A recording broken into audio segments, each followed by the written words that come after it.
What's up, YouTube? It's Mark from Next Level Tech and Android TV.tips. Just a quick reminder, if you haven't checked out Android TV.tips, we have all the latest and greatest news collected from all around the internet. Nice, easy, convenient place for you guys to get updated if you're waiting for these videos to come out. I try to put out on this channel videos every single day for you guys. Sometimes it gets a little crazy. I apologize. There was actually a day where 3 videos dropped, but content is content. And hopefully I'll get better at scheduling them out for you. As well as there's about 60% of you guys that aren't subscribed to the channel. So leave me a comment down below and let me know why you're not subscribing, and we'll dive right into the articles. So today's an article over from nxtlvl.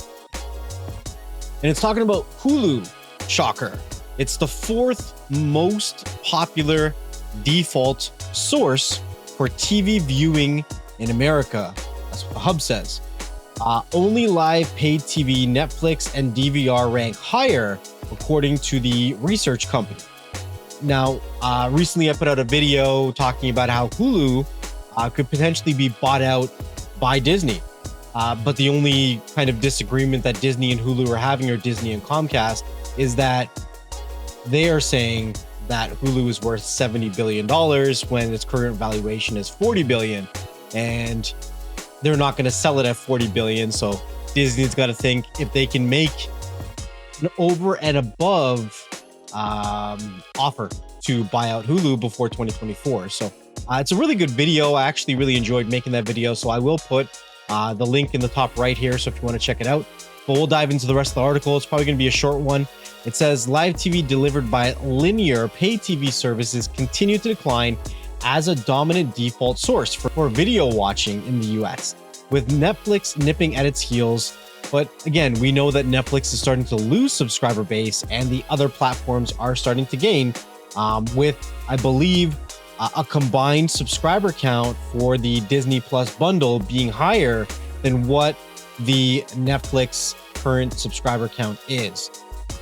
So it says, but what surprised us about the latest video usage data report from the Hub Entertainment Research is how high Hulu places in a ranking of default sources for American TV watching.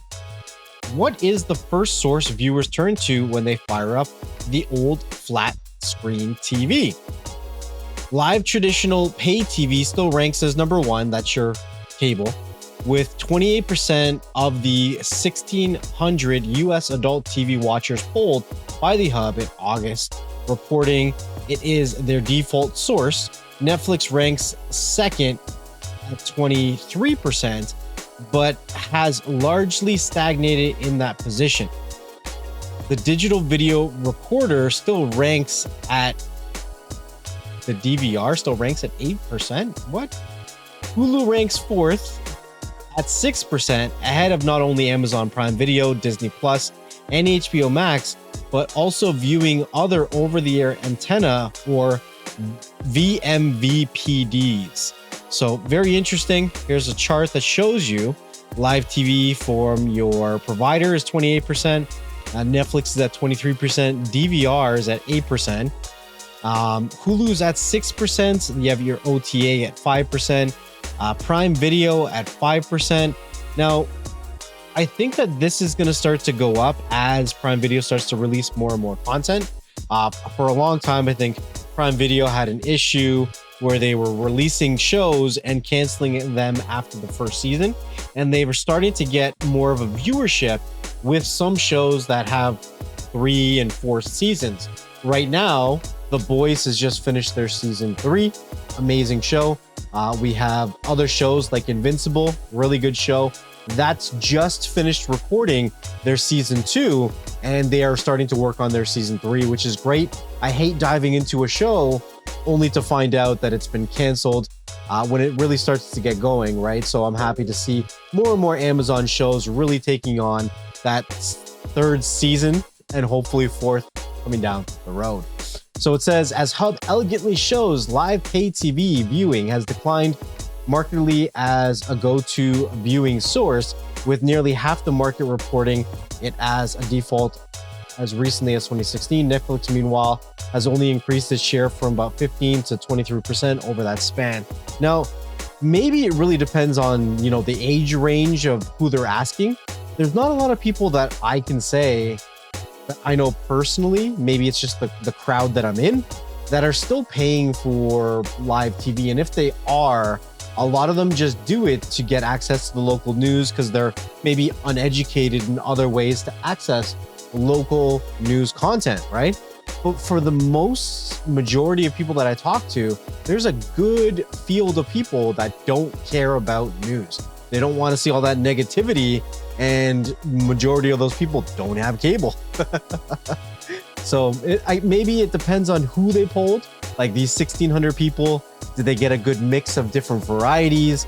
Like what was their control for this market research, right? Who knows?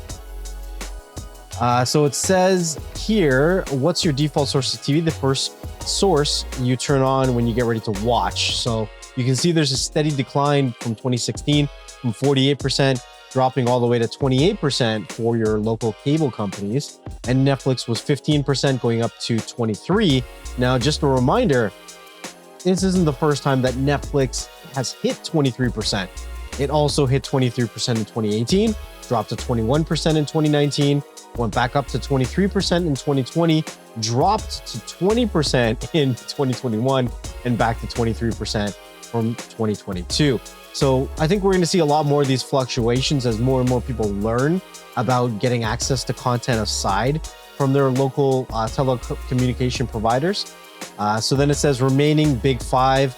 You're looking at 5% all the way up to 2017. 2018 was 7%. 2019 was 10%. 2020 was 11%. 2021 was 15%. And 2022 was 16%. Now, I could probably see this becoming a closer chart, maybe seeing something closer like a 2020 split by next year. I'm stealing more and more from your local telecommunication provider. I'm seeing a lot more, at least here where I live, telecommunication providers for the first time offering streaming bundles with these other services like Netflix, like Disney Plus and that kind of stuff. So you can actually purchase a discounted bundle through your telecommunication provider. And from where I live, it's very, very new that we're seeing this. In the United States, it's different. These kind of bundles have been out for a while. Virtual pay TV viewing is also stagnating, even as live TV from linear pay TV sources has declined from 34% of the market listing as its default source in 2019 to a current level of 28%. Hub survey shares listings of telecommunication providers as its default source has held steady at only around 5%. What's your default source for TV? The first source you turn on when you get ready to watch, and you can see 2022. So here's the chart here. It shows you the difference. 28% say they turn on their cable company, and then 5% say that they're reaching out to other streaming cloud-based services. 29% in 2021, and that was actually a 6% for the cloud-based live TV services, and that was actually higher last year.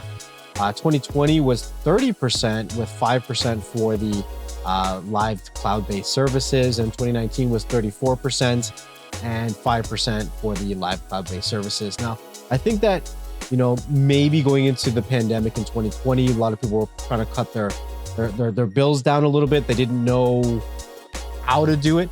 2021 came around and there was a bigger push, and we saw a 1% increase in some of these live online-based services. And now, the market's kind of filling out again. So we are seeing, kind of a settling off, but still a steady decline in regards to your telecommunication cable company and the use thereof. That says, of course, as usual, the case is analysis of video consumption. Age is a huge factor, and that's exactly what I was saying. What was their control in this study, right? Only 8% of the adults 55 and older list Netflix as their default viewing source versus 38% for those ages 18 to 34. And I actually think that maybe that number might be a little bit higher if they went under 18, but it's kind of a skewed result because, they're not using their own account. And it's Netflix, so there's still a lot of people who aren't using their own account. But 50% of the adults 55 plus list live linear pay TV as their default source versus only 12% of 18 to 34-year-olds. Now, I would probably argue that a lot of those 18 to 34-year-olds, maybe they're not even paying for it themselves, the linear TV or their telecommunication providers cable service. Maybe they're still living at home. It's not uncommon for 34-year-olds to still be living at home. It's, the society that we're living in, longer and longer people are staying home to save money. So they're probably watching cable services because it isn't cheap and it's subsidized by the amount of people in the house and the amount of people that are paying in towards that household income, I would think, right? What's your default source for TV? The first source when you turn on and you're ready to watch, and then we see the top 3 default services. You have Netflix at 38%, which is the age range of 18 to 34.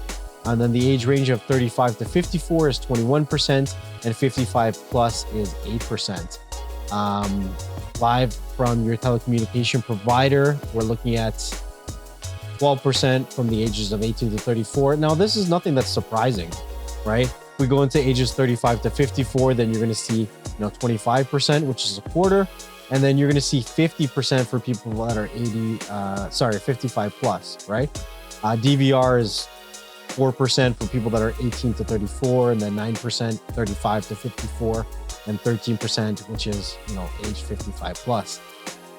Finally, live linear pay TV remains the most essential viewing source for those polled in the hub, decoding the default reports, with 37% of those polled saying that it would be the last service they canceled. Now, maybe that's because there's still some unsettling natures that they don't know what's going to happen with some of these services. To be fair, people started with Netflix and a lot of the content got pulled from Netflix, right? Now people are going over to Disney Plus and maybe getting into services like Hulu. And now there's talks about services being bought out, having the 2 separate apps merging down the road.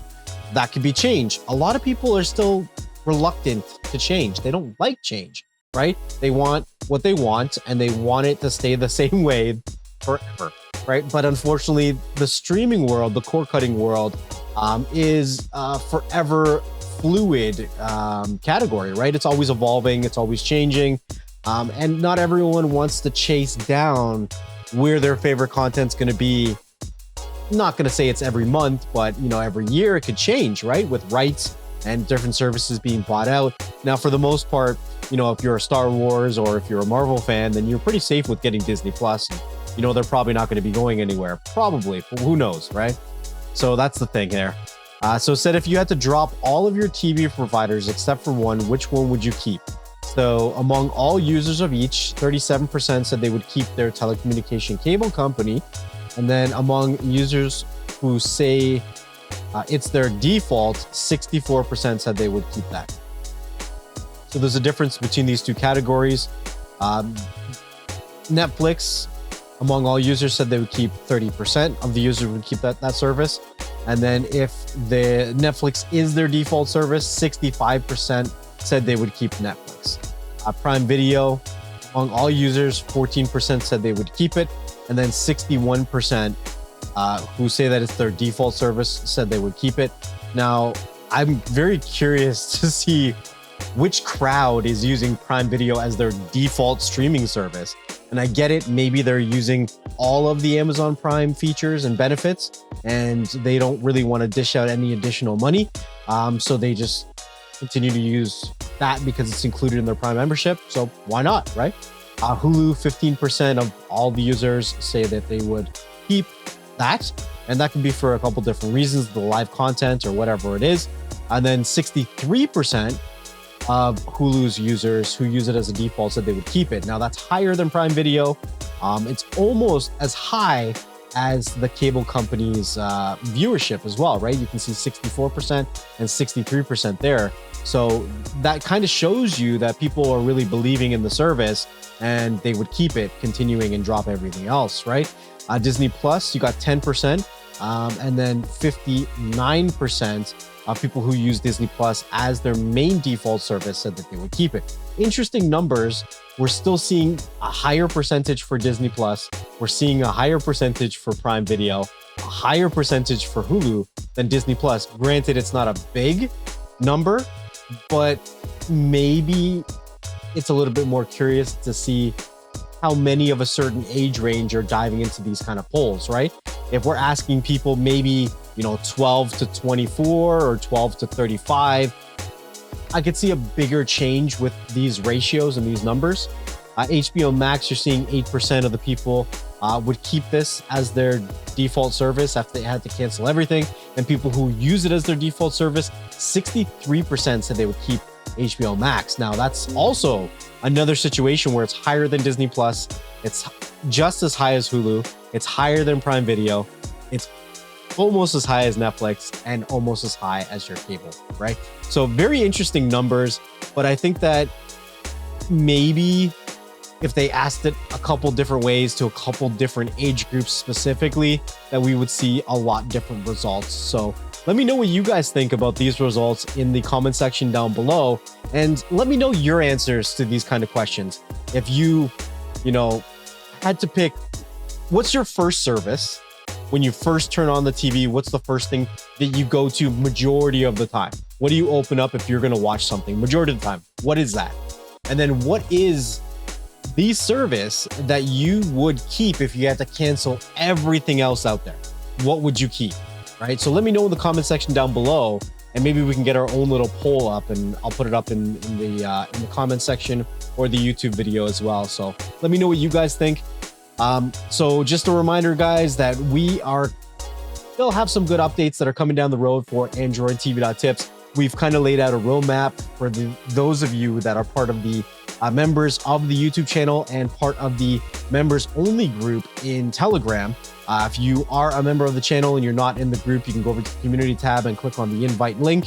It's not mandatory to join the membership program here on YouTube, but it is a way to support what we do here on Next Level Tech and Android TV.tips. If you're looking for other ways to support what we do, there's also a tips button down below, right beside the clips button here on YouTube if you want to donate through YouTube.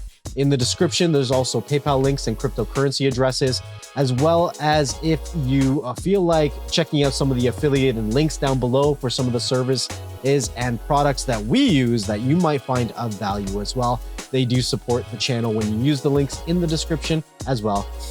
Again, there's about 60% of you guys that are watching or that aren't subscribed to these videos, and you're watching them every day.